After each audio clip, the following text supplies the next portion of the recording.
Welcome to a Personal Tao video. Today we're going to talk about exploring, expanding, and embracing your dreams. One of the sayings that we teach is always dream even when awake. And this is an important saying because we should always dream. We should always push towards our ideals and strive towards what we really want to create in life. We shouldn't have to live other people's dreams. And these are amazing times. So these are good times to make your dreams real, it turns out. We help a lot of people make their dreams real. When people hit midlife transformation or midlife crisis, they often discover the way they were moving through life wasn't working for them. So they need help to shift their dreams. And we do that. We help people shift dreams and make them real. Okay, so let's talk about some traps and also how to make your dreams work for you. So the first trap is chasing another person's dream.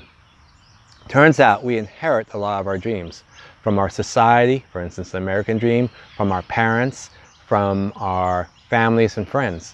So we actually have more than our own dreams wrapped up around us. We also have other people's dreams and inherited dreams that influence us.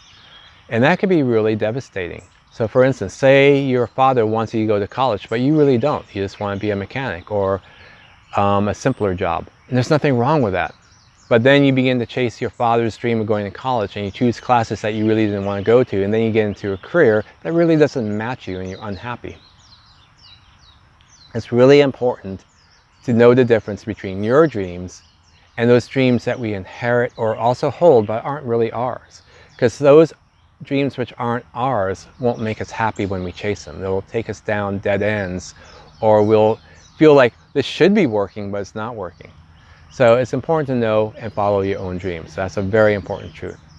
Now, I was asked by Julie, how many dreams should we have? How many dreams should we chase at once? And the truth is we should strive for 3 dreams at once. It sounds kind of strange, but if we take too many dreams, like 5 dreams, our energy is spread across them and then we tend not to be successful. So too many dreams distracts us. Too few dreams and we get stuck. So if we only have 1 dream, we tend to get stuck in that 1 dream. When we hit a bottleneck, then we won't move ahead in that dream. So having 3 dreams is actually a perfect balance, because that way, as you work towards one thing, if something comes along to make you stuck, you can shift to another dream. And then you can make your life better that way by alternating between one dream and the other dream. And then you actually climb your dreams. They work with each other. They actually make each other stronger. And what's really interesting is when you work with 3 dreams, if one dream doesn't work, it's okay to release it and let a new dream come into the picture. And so that way, over time, you'll be surprised, because some dreams will surprise you. So by having 3 dreams, it allows the freedom to have new dreams come into your life and not only being stuck to one dream, which you're forcing to make real. And so that's a really powerful truth. So it's okay to work with 3 dreams at once, to lightly shift from one to the other. Remember, when you get stuck on one dream, say you're working at your job and you don't quite know what you want to do at your job and you're no longer moving ahead. Well, don't focus on the job dream. Focus on your family dream and begin playing with your family more. And as you play with your family more, maybe you'll go out and meet some new people, and those new people will give you insights which will lead you to a new job and make things work better for you. So dreams can complement each other in surprising ways. Okay, now another trap, the next very important trap, is perfection. Don't strive for perfection. Tongue twister for me today. Okay, an ideal is okay. An ideal is like a drishti. An ideal is not perfection. So say my ideal is to help make the world a kinder place. That's a good ideal for me to strive towards. But I'm not going to try to make the world perfect. I'm not going to try to make everything kind. That would break me. It would be impossible for me to do. So perfection is impossible. Ideals are good because they lead you towards your goals. They lead you towards improved dreams. But perfection never ever happens. I had a student recently telling me how when their marriage broke apart and I helped them shift their marriage and begin a new relationship, they realized the reason their marriage failed was they were striving for perfection. Their dream of a perfect marriage broke their marriage apart. So they tried to do everything right, and when things didn't go right, they felt it was their problem that something didn't go right. So then they began to try to make it perfect and fix things, and the more they tried to fix things, the more the marriage derailed, ironically. So the interesting truth, for instance, is relationships need differences. Relationships need challenges within them to keep the relationship fresh. So no relationship is 100% perfect. The best you can strive for is 80%. That's a soulmate. So an 80% relationship would be a soulmate. And people think a soulmate's a 100% relationship. No, 100% will burn out any couple. So perfection is really a trap. Don't strive for perfection. Now let's look at the opposite of perfection, doom and gloom. We're living in great times, and in these great times we're also seeing great change, and we're seeing climate change and wars and other problems. So a lot of people fear the worst. Fearing the worst is as bad as striving for perfection, because fearing the worst will undercut all your dreams, because then you won't feel energy to make your dream real, you won't figure out what's the reason, what's the point, and the malaise of that darkness will undercut your dreams. So there's no such thing as darkness either. If you feel that deep gloom of our times, don't let it fool you. It's actually something you can work against. Ironically, the problems of our times will create opportunities we can work against, and that's really powerful. So even though things seem dark right now, dark isn't ultimate either. In other words, we are humans, we're very adaptable. We will adapt, we will make things better, we will. So even though times are hard right now, we'll flip it around and make it better. So don't let too much negative impact your dream either. Too much positive will derail your dream, too much negative will derail your dream. Perfection is really bad. End of story. Okay, now the next trap of chasing dreams is not knowing your dream. Lots of times we think we know our dream, and as a result we'll go down the wrong track. So for instance, say I have a job and I think I know I want a higher salary. I think I know I want more power in my job. So I think the path is now to become an executive. And so I spend 15 years chasing that dream of being an executive only to discover I'm unhappy. And that's a trap. This ties into why I was saying earlier not to chase another person's dream, but also not knowing our dream is a variation of that, where we think we want one thing, and as we get towards that goal, we discover it doesn't match to us. And then we think because we spent so much time and effort towards that goal, we can't waste our efforts. So we then try to keep going and pushing ourselves, which just makes the dream even worse. So know your dream. When you know your dream, things connect more lightly. You feel more joy in your life. Whimsy happens, and most amazing things will just begin to connect. You'll feel light to your feet. So knowing your dream will have a quality to it. It will be dreamlike, which is kind of funny. Things will just magically happen. When you don't know your dream, you'll be forcing the dream. Things just won't happen for you. It will be lots of problems will happen. Problems will happen over and over. Problems that you just feel like a swamp and you just can't get out of it. So know your dream and pay attention to the signs of knowing your dream. Because when you do know your dream, the dream is matching to your essence, and when it matches to your essence, things will come together slowly but surely. And that's powerful. Okay, now the next trap of what not to do is to be static. Dreams are never static.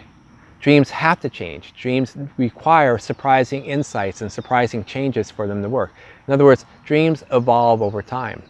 So your dream of what you had as a child to be, say you wanted to be an astronaut, may change quite a bit. If you only hold to one unchanging dream, you may not get to where you want to go to because too many roadblocks at your way. Ironically, if you change, you could alter your path around. So ironically, if you say wanted to be an astronaut when you're younger, but you allow yourself to go down some side roads, those can give you the skills you needed to become an astronaut. I'll give you a perfect story. I wanted to be an astronaut as a kid, and I didn't become an astronaut because back in the 70s, the only people who became astronaut were Air Force pilots. And you had to have really good vision, and my vision was a little bit under 20/20, so it wasn't good enough. So I said, oh, I won't be able to make that dream happen. So I stopped. Well, 20 years later, they were sending people with glasses into space. They were sending non-Air Force people into space. And so by discounting my dream, by not allowing it to change, in other words, if I allowed myself to continue my engineering profession and my physics profession, if I also began learning how to be a pilot and a few other things, I could have become an astronaut.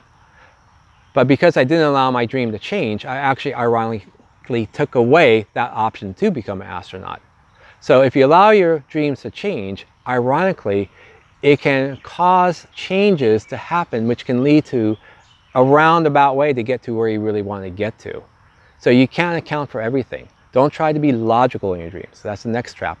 Being logical often fails. Logic works 5 times out of 10. And logic is really great when you're in a very specific situation.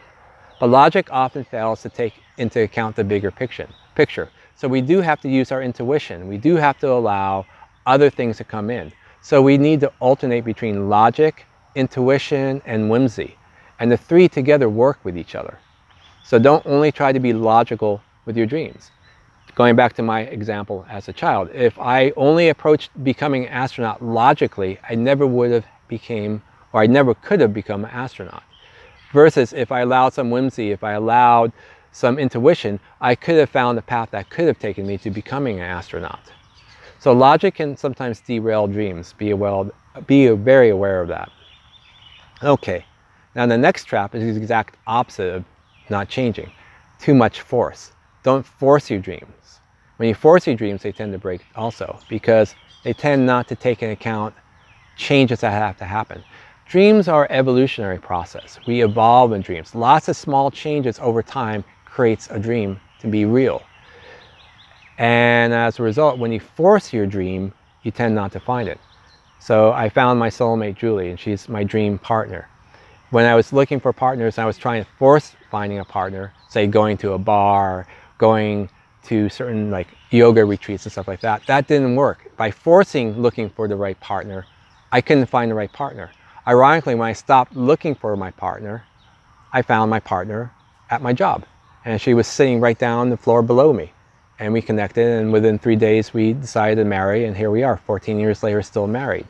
So when I stopped trying to find a partner, it allowed me to find my true partner, and that became wonderful. So when we force our dreams, we lose our dreams lots of the time. Forcing a dream breaks it. Dreams are like bubbles. You know, if you puncture a bubble, it disperses. And dreams are like that. So when you force a dream, you have to push into dreams, don't get me wrong, but you don't over push them either. There's a pacing to a dream. So remember that. Nothing at 100% works. When you push anything 100%, it breaks down, like a car. If I drive my car 100%, the car is going to break down. The pistons are going to overheat and boom, your engine blows out.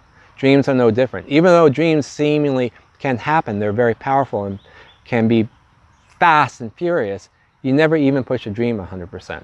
The most you ever push anything is 80%. So remember that. Never overforce your dream. That's really important.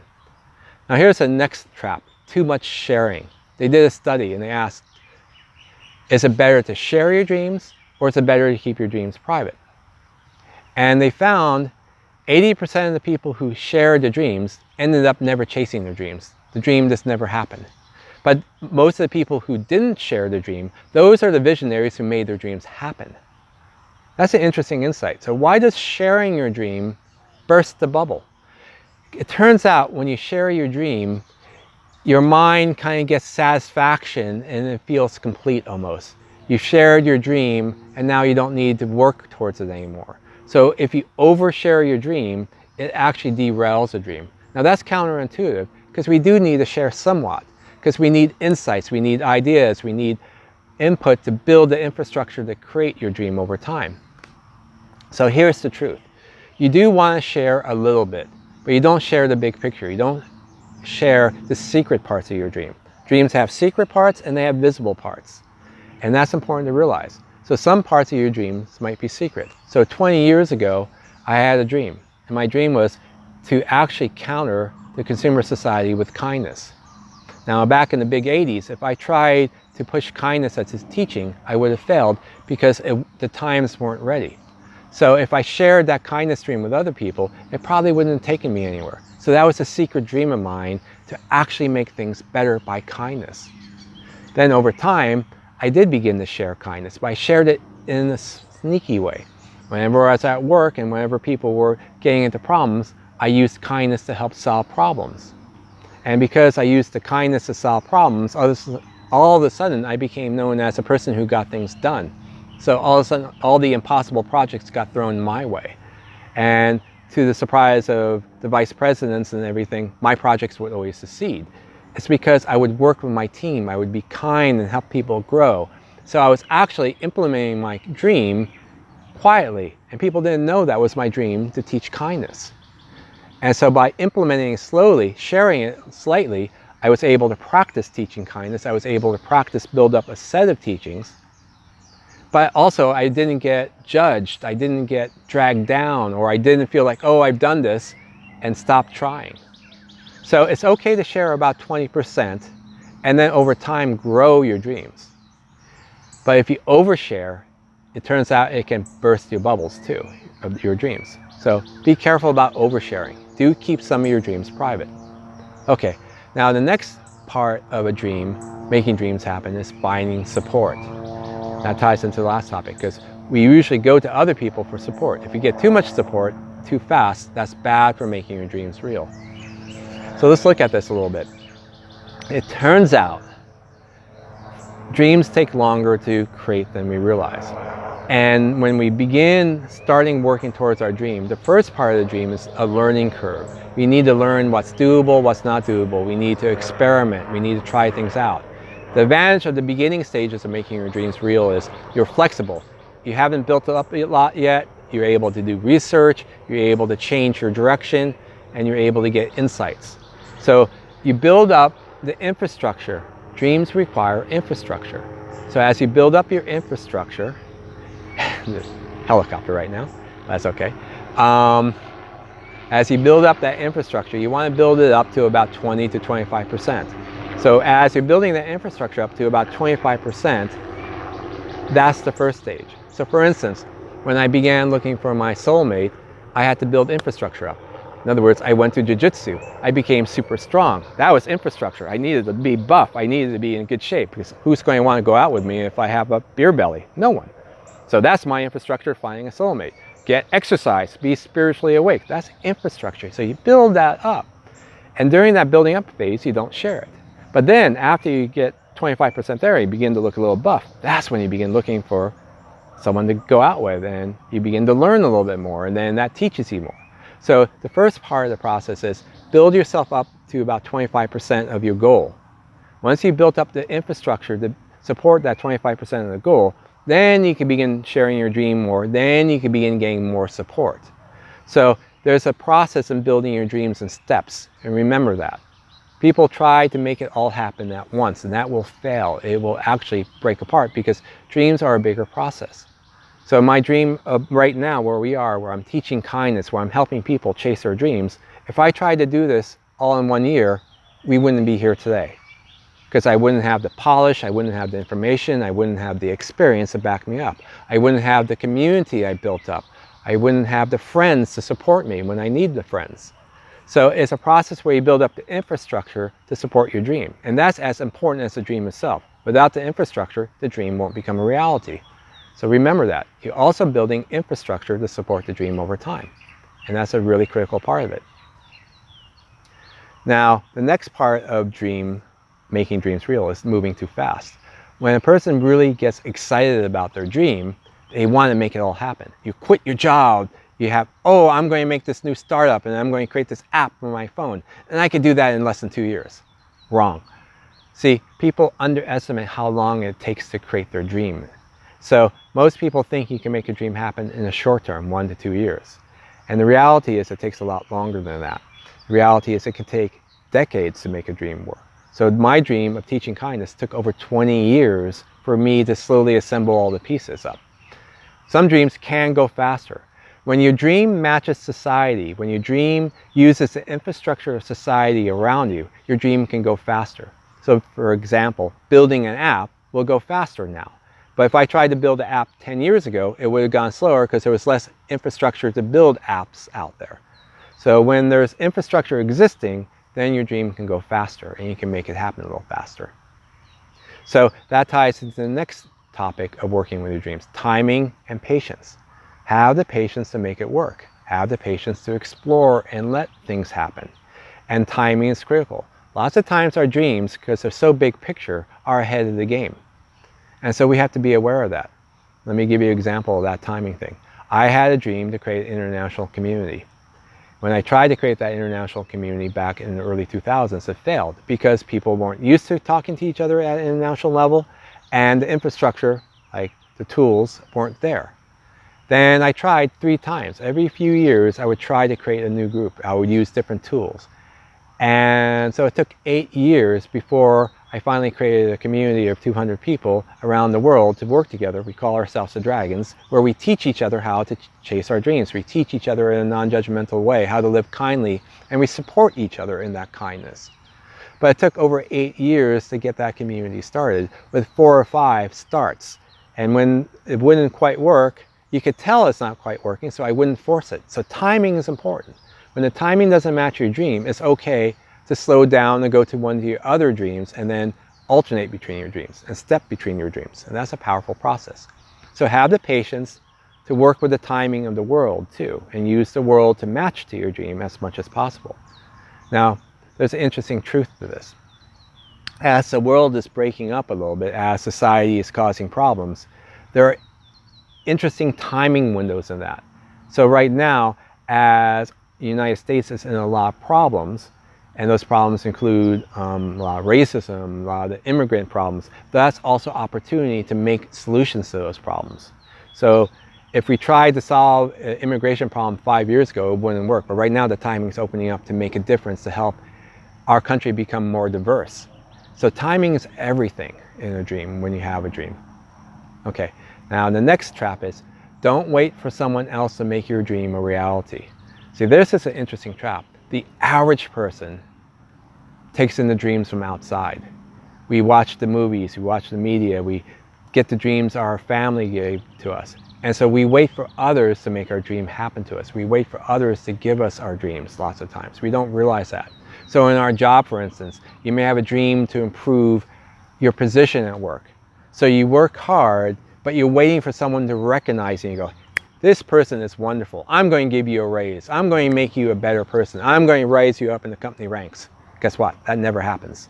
That's a rag to riches story, where you're poor, but you're sharp, and you think just by being sharp, someone's going to recognize you and pull you out of the mud. No, that doesn't happen. It's a story for a reason, because it doesn't happen. It may happen 1 in a million times, but it won't happen most of the time. So if you wait for your dreams to be given to you, you're going to be unhappy, because your dreams will not come to you unless you make them your own. If you take control of that dream, chase it, and make it happen. Yes, as you work towards your dream, then people will recognize you and go, wow, that person has everything on the money, and that person's the person I want to work with. Ironically, that's when people will pull you up. So as you work towards your dream, that's when people will stand up and go, this man has what it takes. This woman is a star. Let's bring her up and break the glass ceiling with this woman. But it won't happen just sitting there at your desk and dreaming of it and not acting. So there's the next trap. You need to act to make your dreams happen. No amount of dreaming on its own is enough to make a reality happen. You need to match your dreams with your actions. Now the actions, as I said earlier, you have to pace them. You have to build them up in steps. Now you can build up the infrastructure and support it.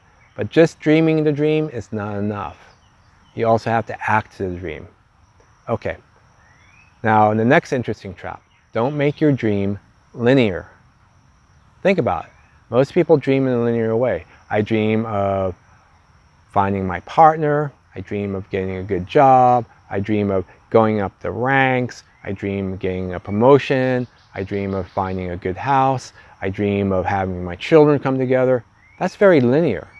Who says dreams have to happen linearly? In fact, as you sleep for a real dream, dreams are very non-linear. You'll be sitting on a field, the next thing you know, you're flying in the sky. So take inspiration from dreams and making your actual dreams happen. Let them be non-linear. Let them surprise you. That's one of the reasons why having 3 dreams is really powerful, because it helps you have non-linearity in the dreams as the dreams bounce each other around. So don't try to be ultimately, as I said earlier in this discussion, logical. Don't try to be linear. It's okay to have linear as a framework to help, but allow there to be non-linear jumps in your dreams. Okay, now the next aspect to worry about. People very rarely take care of themselves as they work towards their dream, and then they break down. So here's the truth. We're mind, body, and spirit.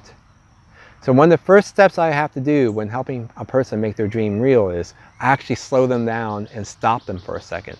I have them do exercise. I have them heal up their life first. Because if you're not in good shape, if you have a problem, that problem will undercut your dream. So the first step oftentimes is taking care of yourself. See, dreams are very much a mind-based process. They're a story-based process. We create a storyboard. And so when we're in a dream, we often get stuck in the mind. We have to take care of the body. We have to take care of the spirit.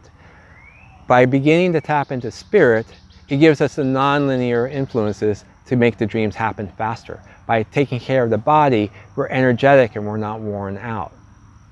So remember, the process of following your goals and making your dreams a reality is also taking care of your body, taking care of your mind, and taking care of your spirit, and working with all three, slowing down to make the three work with each other. So I watch a lot of people, they overpush, and when they overpush, they end up having a breakdown. Nervous breakdowns are terrible for making dreams a reality. So don't overpush yourself, work with it a little bit more gently, and take care of yourself. Okay, now here's a really fun thing, meditation. Meditation is the process of awareness. So we need to include pausing and meditation into our dream process. When we pause,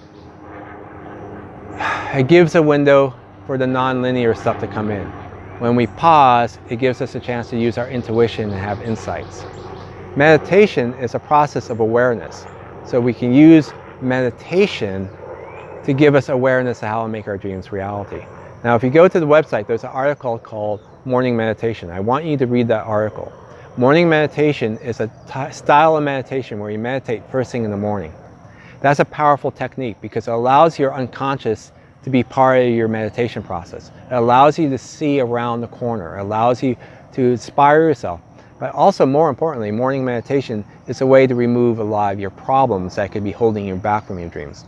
Lots of times we will have an insecurity or a doubt or a worry that actually prevents us from having a dream become true. Some of the people I work with have been abused, and in being abused, they undercut their own power.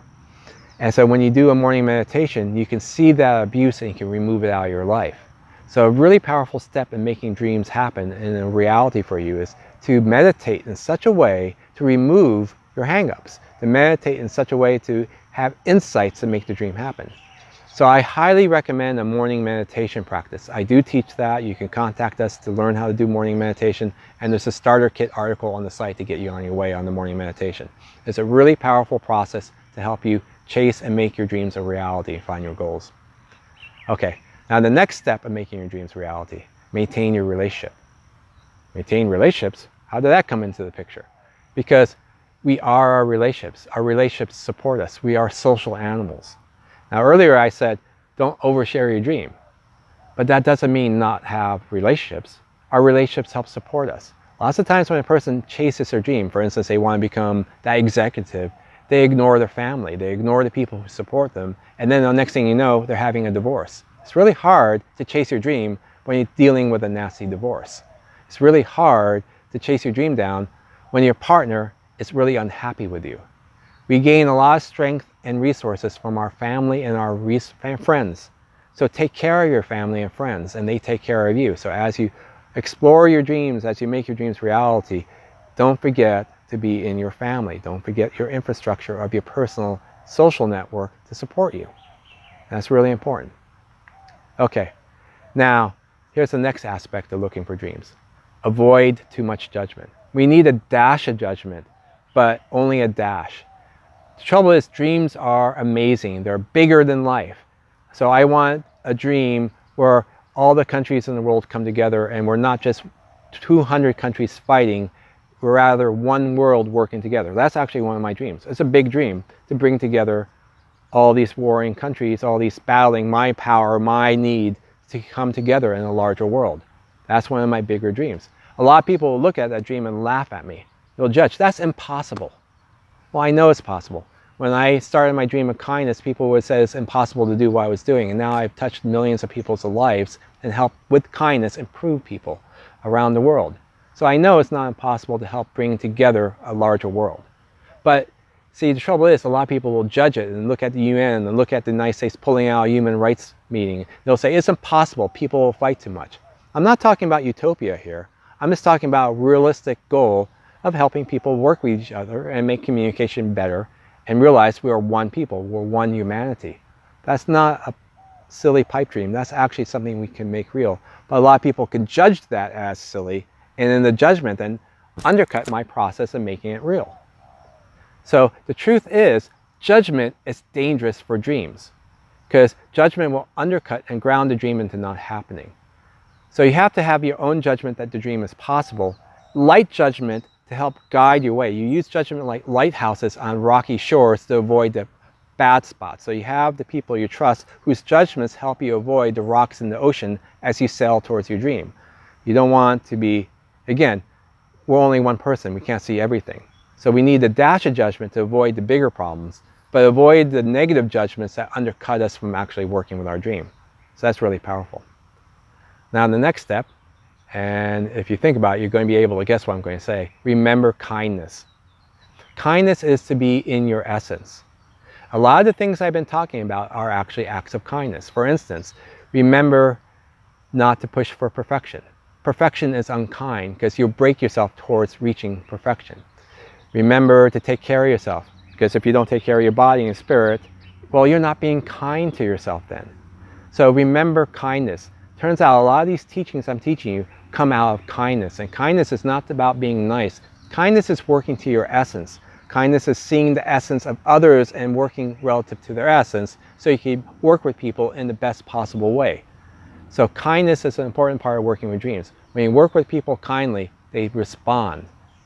And again, it's not always nice. Sometimes you have a fighter, and to be kind to the fighters, you have to fight that person for them to respect you. And then once you have respect, you have kindness. So sometimes you do have to fight because kindness in the situation requires a fight. So remember, kindness is a great driver to making your dreams a reality. Okay, the next aspect is limit your media. It's easy to be distracted by today's media. The media doesn't want things to change. In other words, society doesn't want things to change. So what society is trying to do is trying to resist the very change that's happening right now. And the media is being used to convince us not to change. The media is there to try to keep things status quo. So if you're chasing a dream down, unless your dream is keep things status quo, avoid the media, because the media is going to try to undercut your dreams through social judgment and trying to prevent you from breaking out of the bounds of the normal society right now. So that's important. Okay, let's talk about community dreams for a second. Lots of times we share our dreams with other people. We make a community that's based on a dream. So I live on the Big Island, and we have a lot of communities that come together for alternative living. And the interesting thing happens with a lot of these communities. They fall apart within 3 to 5 years. And the reason why they fall apart so fast is because people, when they initially share the dreams, they share it in a hand-waving way. Oh, this is going to be wonderful. Well, no, it's not going to be wonderful, and it falls apart because judgment comes into play, reality comes into play. So when people share dreams up front, they tend to go, oh, amazing. The reality, ground yourself, people. Okay, so remember when working with community dreams to not be too light, to actually be practical and put down realistic goals and make sure people are truly in sync with each other. It's a longer term process, and yes, there will be always egos and power struggles in any community. That's natural. And that's also one of the problems. When you start the community process, it's so light with the dreams that once reality begins setting in, it does tend to chase a lot of people out of the process. So you have to be strong, you have to be patient, you have to be willing to go through some of the conflict too, but also realize up front to be more practical, set more practical goals, so it's less likely to result in breaking up of a community dream later in the process. Now we went over quite a few things, and there's quite a few left. You can contact us to help you work with making your dreams a reality, and there's a lot of stuff here to go through. We have a YouTube video channel. Please subscribe to what we produce. It helps us tremendously, and there's a lot of good stuff there. Now, the last thing I'm going to end with is these are amazing times. Make them your times. The dreams are yours to follow. These are your times to make dreams reality. You're not waiting for 10, 15 years out to happen. Make your dreams happen now. Work towards those 3 dreams, make them good ones, and actively make it happen. Don't wait for society or society to give you their version of the answer, because you will not be happy with what's given to you. The solution needs our participation. The dreams need your participation, because if you don't participate in your own dream to make it real, it doesn't happen. So live, make these times your times by dreaming, and always dream even when awake. Namaste.